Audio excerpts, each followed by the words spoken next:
Morning, it's Thursday morning, and oh mate, this week's just been an absolute test. It's been a test for everyone, I think. So Ben's off today, so his parents are over from Australia, so he's been having a few days with them, which is nice. And then Mick's off today as well, so overnight I've now somehow ended up in the same situation. I'm now going in today and I've got 6 labourers and me, and I don't know how this keeps happening. I just keep taking people on and giving them a chance, and then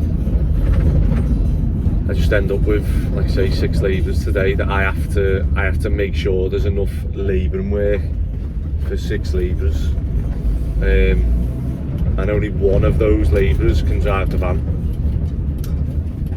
which isn't ideal. So and then yesterday, obviously this has probably come from being on the yard, that I have to do those concrete panels. I couldn't leave them in the street or on the pavement, so I just had to move everything around and get that done. And I just didn't realise how dependent everyone is on me, because my phone just does not stop ringing when I'm on the yard, and when I'm trying to do stuff and I'm busy and I can't answer it, and it's like it's not working right at the minute. But I was talking that we use the correct team app, and for those who don't know, it's like, I think it's £100 or $100 a month, which is a lot, and it doesn't do everything that I want it to do. So I've always had this idea of making our own app that would, it would transfer my experience and my skills and how I want things doing in the company into an app, so that if someone can log onto the app and let's just say they're doing footings that day, they'll click on it and it'll say footings, and it'll give them like a step-by-step guide of like how to set them out, what the width is, what to use, what to order, everything. And it'll just keep evolving as we grow as a company. So each job we do, we'll be adding pictures and diagrams and trying to make it as informative. And you know, if someone does it one day and doesn't, and says, oh, you know, I didn't understand this, that, then obviously we edit it and make it even better. So I've had this idea of doing that app so that I don't have to be on every job. I can be on there and go, look, there's the information you need, there's how to do it, there's all the materials, there's the tools, like go on, do it. And it just helps me as well, because obviously if I'm doing it, there's times where I forget things. I go, oh, I forgot to do that. And I think just to have that facility to just remind yourself and give yourself a little nudge, oh, you need to order this, by the way, so that like tomorrow you've got that. But also you can do the same thing as what the Connect Team app does, but on a smaller scale, obviously. And it can do the GPS login. It does like a breadcrumbs thing of where people go in the day and whatever. And then I was just thinking, how much data can we get from the lads just to look at things on an annual basis and go, right, bang, like just get as much from my science like degree. Everything I did was objective data, so you can't argue with it. It's like, you know, you have 100 people ride a bike and you give 50 of them Red Bull, Lucozade or whatever, and then you do it and you collect the data, and sure enough, over those 100 people there'll always be odd little bits and anomalies, but over that it should obviously show you the results. So the same with this, I just want to collect as much data. So I was laughing because I was trying to think, what data have you got on your iPhone that we could use? I'm trying to think of it in a positive way, but also there's in a negative way, that on the rip out now, this rip out's cost more than it should have, and everyone's clocking in and clocking out, so the hours are there, but people just aren't doing enough, aren't intelligent enough in terms of they don't know enough about the job and how to do it quickly, or they're just, you know, sat on the phones. Or so I was thinking, what data can we collect that would be useful? And obviously like a step count that you use on your phone, like what's it called, like screen time. So if someone checks into work and starts getting paid, and you can see on the app that they've been on their phone for 6 hours out of the 8 hours that they're working, then obviously something's not right. Obviously, you know, this isn't a thing to like catch people out and whatever. It's basically to make it better for everyone, because obviously, like, I spend time on my phone. There's going to be an average for the day. It's not like, oh, you come to work, you're on the production line, you cannot look at your phone unless you're on a break.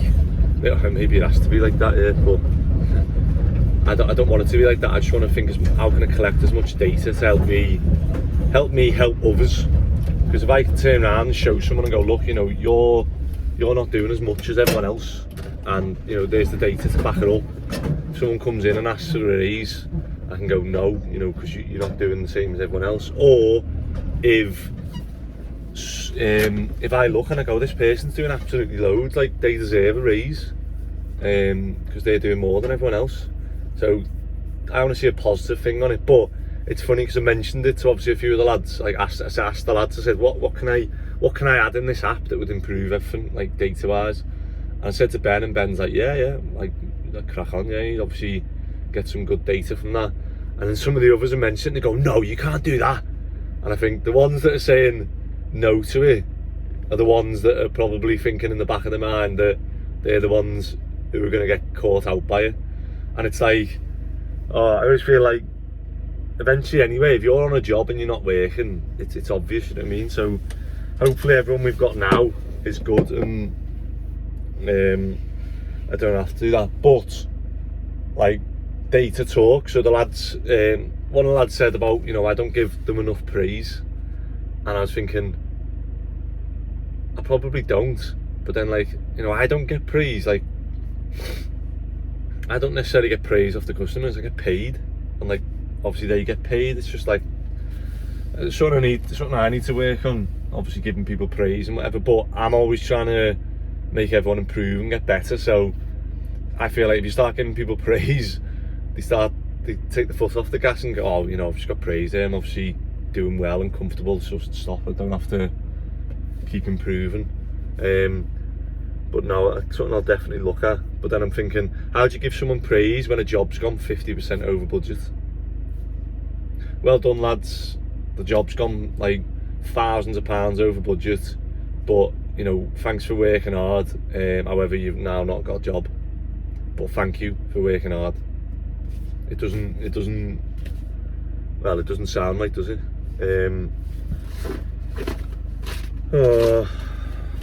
Right, I pulled up outside this job, and we're gonna go in. So I've had to cancel loads of jobs. I had some call out jobs that I earn in an hour what I earn on a day on these student jobs, and I've had to cancel 2 of them because I have to now make sure we're getting value out of the 6 lads that we've got in,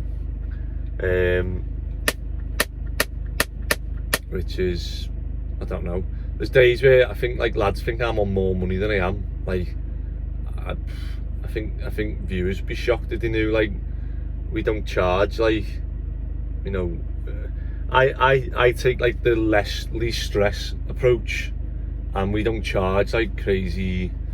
I know we're doing these student ones probably about 15, 20, 25 grand cheaper than other builders, and I'm happy with that because obviously I've got a good relationship with the owners of the student ones that we do, and that's why we've done them for so long, and I've been able to learn, the lads have been able to learn. But now I'm trying to transition to doing other jobs that we can't have lads learning on, that are making mistakes and going 50% over budget, because it just doesn't work. Whereas we can go slightly over budget on this now, because overall we're still cheaper than everyone else. So it balances out, but I'm trying to use these jobs now as a test and a learning curve to where I want to be. And if we don't get there, then it's just not worth it. It's not worth it. I can make more money and have less stress just working on my own. So we will see. It keeps changing, but with my moods. This week, I'll apologise if I've just come across like an absolute... I've just struggled this week to get things done and mentally deal with everything, and everything seems to come at once. Maybe I just took too much on, but... Right, we're going to go in, we're going to get all the bricks out, they're going to go to the yard, we're going to wrap them up, take them off the forklift with the pallet, and then we're going to come back, we're going to get this job finished, because it's now in the 3rd week when it should take 5 days. And then we're going to go and start the next one, because we're going to have to. If we've got 6 people in, this should be done. Otherwise, I think end of this week I could be thinking, is it worth it? Is it worth having all this stuff, or should I just cut right back and have less stress? But yeah. Here we go. This looks a bit different, doesn't it? So what we need to do is measure. Well, I think obviously just get all the full bricks out, isn't it? And then what's on that tipper now? As you see, because I was thinking, we'd have the 2 tippers then running bricks. Where's that from?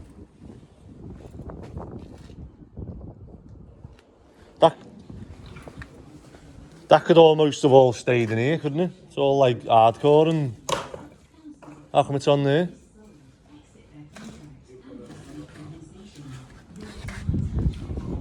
That can all come back in, other than the wood.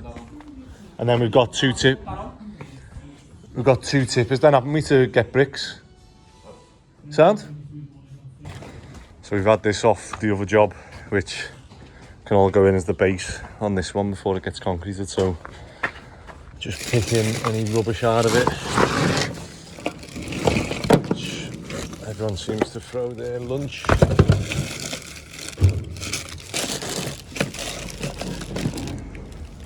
And then at least we've got two tippers then taking the brick back and forth to the yard. Right, we've got pallet wrapped and strapped. Oh, sorry, pallet bricks wrapped and strapped. So I'm going to take this to the yard now, and then I'll take it off the forklift, come back with another empty pallet. And the lads are going to put the scaffolding for dropping the chimney inside onto this tipper. We'll take that, then pick a pallet up on the way back. Actually, we've got to go to the office and move some bits as well. And maybe I'll do that this afternoon. Let's try and get these bricks out. I realise this has turned into like a van vlog now, but I have got my phone back, so we'll be getting more footage on the sites. I've just had to phone Riverside College, which is in Widnes, because I inquired with them a while back about obviously taking some new lads on. Not even so much apprentices, but they said, look, obviously, yeah, we've got loads of apprentices, but I just thought, rather than me, like, trial and error, if I can speak to the actual tutors who are doing the classes and go, look, they need to live near where the jobs are. If they drive, you know, all these things are bonuses, and, you know, they've taught them for a few years, so they know who the good eggs are, who might go on and do well, and obviously they want to have a good relationship with builders, especially ones who are willing to give apprentices a go, because not many are,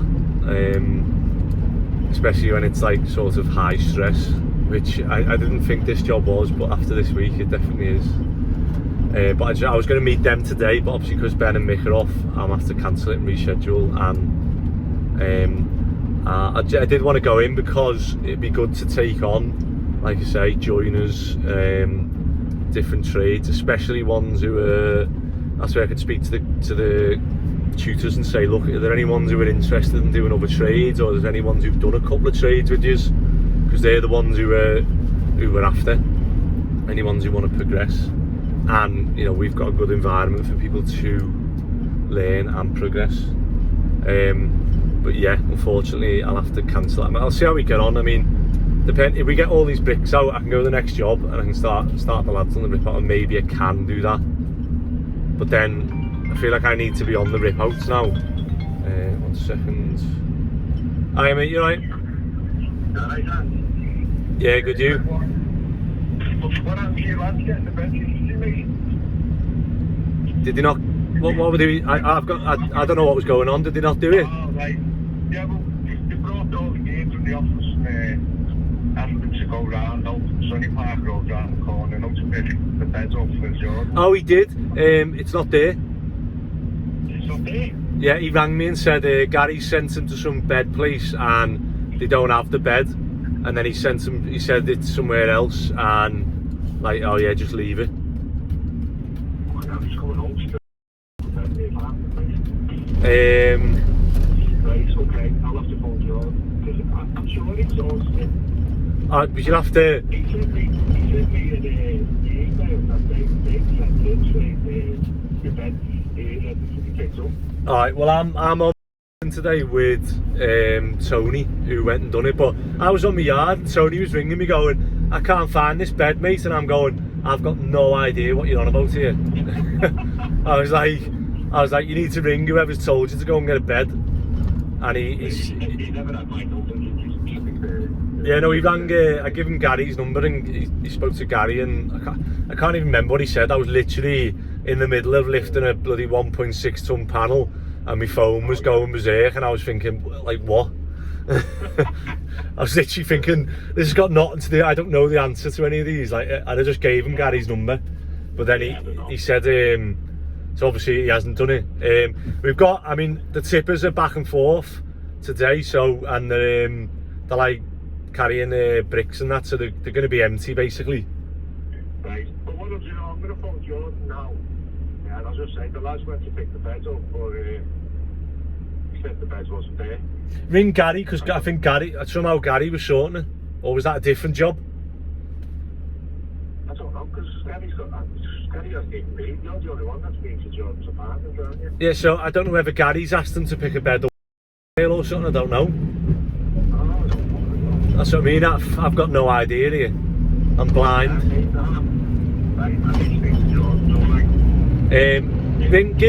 Give Gary a ring first. Alright, just can you send me Gary's number? I've got it in this phone, lads. Yeah, go on, I'll send you it now. Alright, fantastic. Speak to you a bit. I'll ring Tony now and ask him what happened, because yesterday I was just like, couldn't take anything in.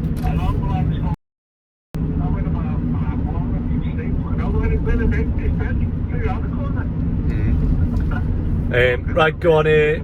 I mean, if I can pick it up this morning, I'll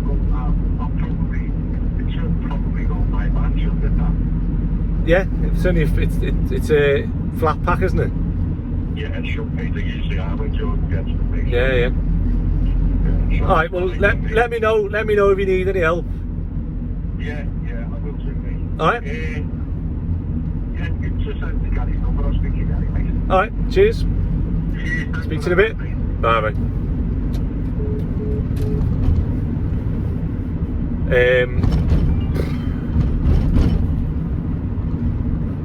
This is nowhere. Yesterday I think I had about 60 calls, and it was just one of them was important. One of them was booking the survey in for Western, which obviously is going through a sale, isn't it? But yeah, this is part of the job, unfortunately. So I'm going to go here now, take this pallet off, and then go back. Hopefully the lads have got all the scaff on there, and then I'll take that to the yard and then pick another empty. Oh, I don't know how many pallets I've got. Hopefully I've got enough pallets to get however many bricks we've got there. We should have, if we're getting 400 brick on a pallet. Right, 6 minutes, wow.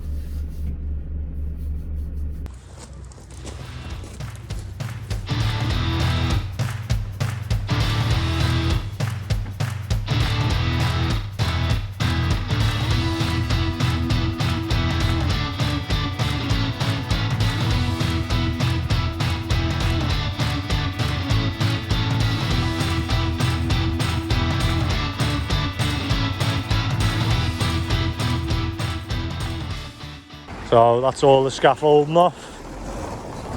So towing use free, might as well go back to job. And I've got to go and meet this surveyor at Weston. So as you can see, we're starting to get the scaffolding sorted out. Phil's getting another pallet. And then I just need to reverse this other tipper in with the bricks all strapped and wrapped on nicely. Here we go. So we've got another pallet to come off.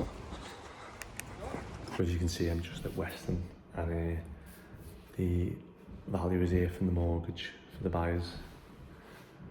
And really, they rang me up this morning and just said we can do today if you want. And I was like, yeah, sound. But yeah, I always like to meet the valuers, because obviously they're the ones that sort of shape what we do with the houses. And you know, I always like to ask them and see how they value stuff. And you know, these one STL, I think they were called. They said they normally do auction ones, but they're a national company. And she said, oh, they don't really use a metre squared calculator. They just use look for similar properties. But I think they only 8 beds are sort of around Sefton Park and stuff. So hopefully I'm going to send across some of the valuations that I've comparables, that I've found, so that hopefully it, you know, gives her the justification to the bank that, you know, that what they've offered is feasible for the bank to lend. But yeah, just gonna make a cup of tea, and the house is looking good. It's nice. I think we've got Rachel's family staying this weekend, so I'm sure it'll be busy then. But yeah, let's see. And then they've also booked in a survey, like a personal survey, not obviously a bank valuation. So yeah, but I mean, there's nothing for us to do on here. Everything's been done, and hopefully I can maybe meet the surveyor here, just because sometimes they ask questions, and if you're not here, they just put it down as like a red flag on the thing. Like they say, like, electrics, if you got the cert, and if you go no, they just put it down as a red flag. And I know if anyone's looked at a survey before and it's come up red, and you think, oh my god, like, should we not buy this house? And then when you actually ring the surveyor, they're like, oh no, like, you know, I couldn't see the loft, or I couldn't see the chimney, so it's just a red. You've got to just assume the worst. Oh, I've got any milk. Oh, I've got these weird little sachets. That's what's handy about having these in Weston. Right, yeah, fingers crossed it goes well. I'll go and follow around, and I don't know, sometimes you get a bit of a feeling. I've done a block of flats. I tried to like guide the fella around, tell him, and he just went, listen mate, can you just leave me alone? And I was like, so this woman's a bit more talkative, and she's dead nice, so hopefully if there's any info I can give her to help, then that's good. So I've just finished with the valuer, and what a lovely lady. Sometimes they're a bit funny. She was the most open, honest and refreshing valuer I've ever met, and I'm hoping she doesn't go back and downvalue the absolute crap out of the house. But yeah, it was just good chatting to her. She was really knowledgeable, told me, like, you know, what they do, you know. Said, like, normally, like, you know, if you've got an extra bedroom, it'll add about 20 grand onto the value of the house. If you've got a garage, maybe like 10 grand. And she was just going through obviously all the different bits, and I thought, how, you know, how amazing. And then one thing she taught me, which I didn't know, so I taught her something actually, that the company we use for the EPCs, they don't include utilities, or I can't remember what the other room is for the EPCs. So they sometimes do desk valuations based on the EPC, and they'll put like 10-15% on, because they measure everything externally. So when they do their valuations, they don't use internal floor space, they actually use external, which I find interesting, because like, internal floor space is what you're buying. There's no point having a house with like a really thick wall. It doesn't like do add any value for you. And And then also, what else did she mention that I didn't know? Oh, obviously I told her about the EPCs, that they don't use that measurement. So she does obviously desktop valuations and stuff like that since COVID. What was the other ones she was saying? So she literally just stood there and found some comparables right in front of me and just went through them with me and was like, right, yeah, there's one I found. Yeah, this is what I do. Right, blah, blah, blah, blah, within 500 metres. So it's got to be within 500 metres. So she found one that was within 600 metres. She said, you know, there's not many of these houses about. She found a 6-bed in Garston that had sold for maybe $680 something. And she said, well, looking at it, it's a 6-bed. It sold however long ago. So I can add 15% on for obviously the year, like the time it sold, because the prices go up. And then she said, your floor area is bigger, so I can add 10% on for that. And this house is an absolute wreck that I'm looking at, whereas yours is all done up, so I can add 30% on for that or whatever. So she said, you know, that one's comfortably within the valuation that these have offered. And then she found another one on the same street next door but one, the old fella that we took all his wood out of his garage for, some people might remember on an early episode. So his house actually sold for 650,000, and bear in mind that like it probably needs 200 grand spending on it. You know, we're well in with our valuation on our house, so we've agreed to sell it for 790, and she said that, look, you know, yeah, it comfortably what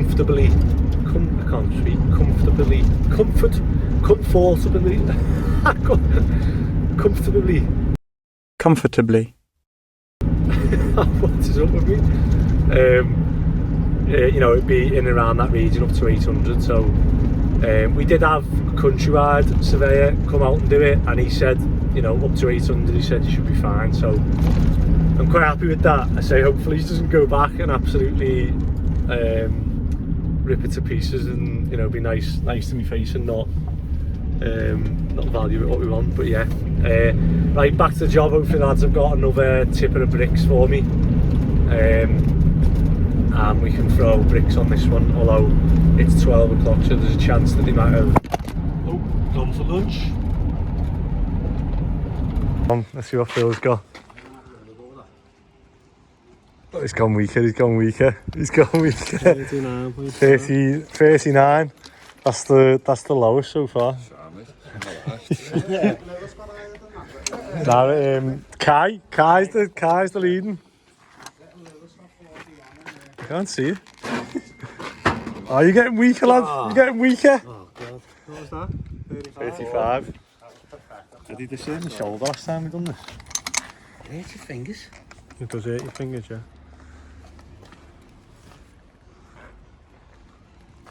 Stop it. 59. Was it? I went to 59. Is that your comfy?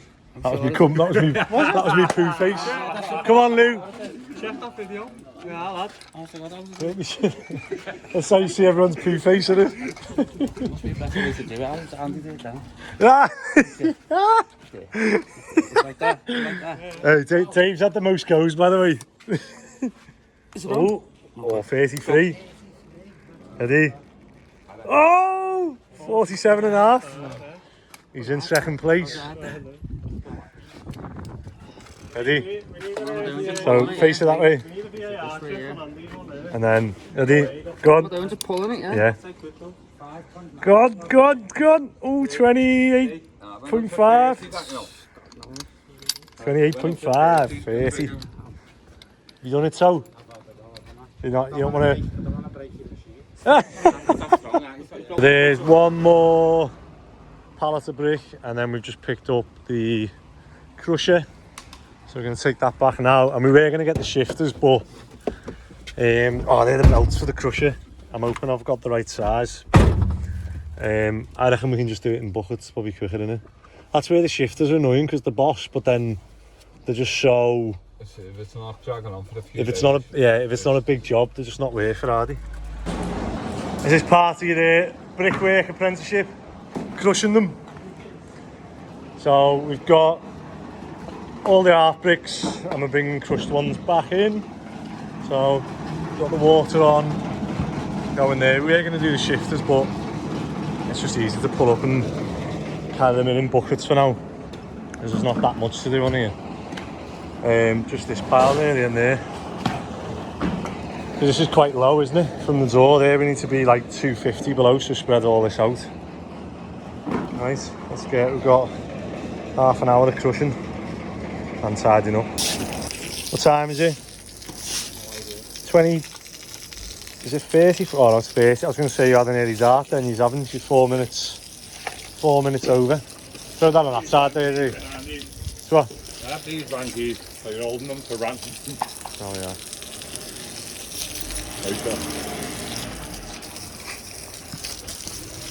Right. What's copper on that in there? I won't be leaving that.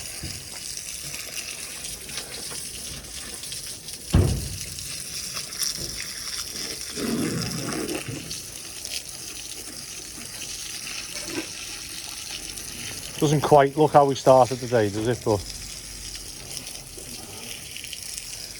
when I say like leave it as it was, I don't think we can do that on here, can we? So we've got probably another, what do you reckon, half a day of crushing tomorrow? I'm at my third home, which is G-Bar. So for those that don't know, this is a gay bar, but they are only open on the weekends. So they've had obviously a blockage since last weekend, but it's now Thursday and they're going to be opening this weekend, so they need me to unblock this tonight. Seems to be like every other week these ring me with something. So the last time, I don't know if anyone watched it, but they did actually have a problem with the mains, and so United's utilities have been in and out all the time now, and they're still resolving that in the other street it was, but that took me 6 hours to diagnose that. So hopefully this one is just a quick rod. So I've got me different rods with me here. That one, last time it was like 20 rods deep, but this time it's the other way which is blocked. So from the toilet to the manhole instead of the manhole to the main. But yeah, just waiting for someone to come and open up with the keys. Go back on this, but this isn't blocked. It's actually was blocked that way. However, I've come now and it's working. So the lad who's with me now is just going to pour a big bucket of water down, and that's all clear. Yeah. Sound? I don't think there's anything for me to do. I feel like it's solved itself. And you were saying that they didn't have any water in 2 of the toilets, or 3? 2 of them. 2 of them. Yeah. Sound? Right. Well, Did that come out, obviously, yeah, that come flying out. Yeah. So looks like it's all right.